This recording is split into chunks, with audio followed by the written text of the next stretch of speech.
não pode ir para a prova sem saber isso daqui. Eu tô falando das manifestações articulares da artrite reumatoide, né? Quando presentes, são elas que fazem a gente cogitar a possibilidade de artrite. Então, aqui a gente tem, em geral, um quadro insidioso, ou seja, o paciente relata sintomas ao longo de semanas, às vezes até meses, e o padrão clássico de acometimento articular que você deve gravar. Da mesma forma como eu falei, epidemiologia, mulher dos 30 aos 60 anos, aqui existe um padrão de acometimento articular que é muito característico da artrite reumatoide. Viu esse padrão na prova, vai lembrar logo de cara da artrite reumatoide. Eu tô falando de uma poliartrite, ou seja, mais de 4 articulações acometidas, poliartrite crônica. Pra gente falar em crônica, em acometimento articular, lembra, é aqui, ó, maior ou igual a 6 semanas, tá? Esse é o corte. Então, poliartrite crônica simétrica, ou seja, simetria é afetar as mesmas articulações nos dois lados do corpo, tá? Não precisa ser necessariamente um espelho. Então, as mesmas metacarpofalangianas de um lado e do outro. É mais a questão de afetar as articulações de forma simétrica bilateral. Na artrite reumatoide, sem dúvida nenhuma, principais articulações acometidas são as pequenas, tá? E aí eu incluo aqui metacarpofalangianas, interfalangianas proximais e os punhos. São as articulações mais frequentemente acometidas. Mas a artrite reumatoide também envolve grandes articulações, sendo os joelhos das grandes as mais frequentemente envolvidas, tá? E somando-se a esse padrão de poliartrite crônica e simétrica de pequenas e grandes articulações, a gente tem que lembrar da rigidez matinal. Rigidez matinal que é aquela sensação de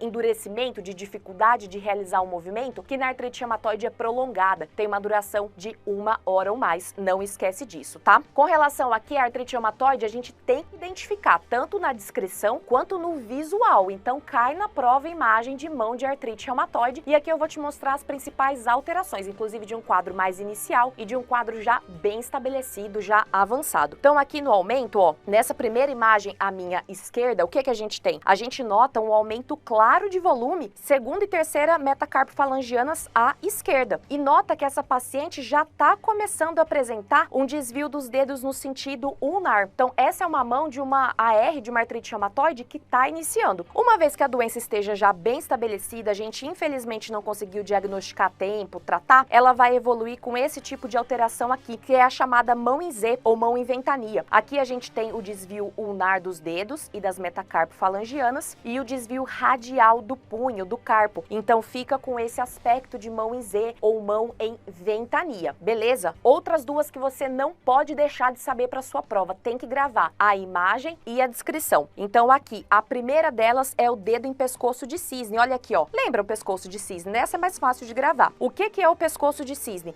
É a hiperextensão da interfalangiana proximal com a flexão da interfalangiana distal. A do lado, que é o boutonnière ou dedo em botoeira, é basicamente o contrário. Aqui a gente tem a flexão da interfalangiana proximal e olha aqui nesse dedo principalmente, ó, a hiperextensão da interfalangiana distal. Então, dedo em pescoço de cisne e dedo em botoeira são muito característicos da artrite reumatoide, você tem que gravar.